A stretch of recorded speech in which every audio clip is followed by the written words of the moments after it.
Assalamualaikum warahmatullahi wabarakatuh.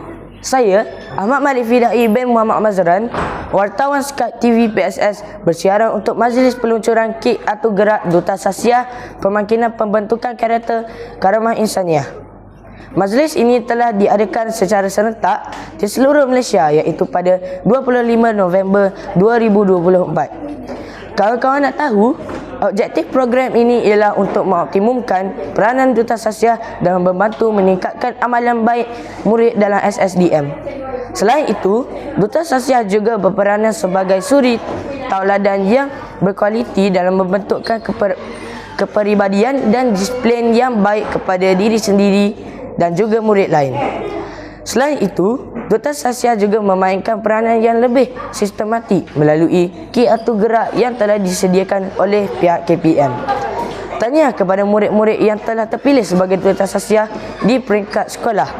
Semoga anda semua dapat membantu rakan-rakan yang lain dalam mengurangkan salah laku dan pertambahan peratusan kehadiran murid ke sekolah. Jom kawan-kawan, kita saksikan sedutan program tersebut.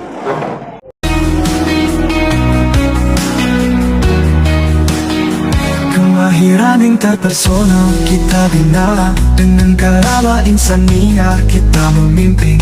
Setiap langkah penuh makna, menjadi insan yang mulia dan gemilang. Sasiah terpuji, jadi bintang dalam hati, keberanian dan ketabahan kita miliki. Kesabaran dan komunikasi, kepimpinan, kerjasama, kreativiti.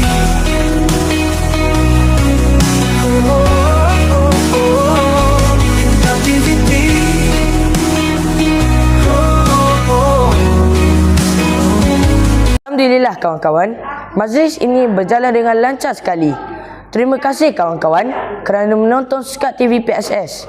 Jumpa lagi. Bye.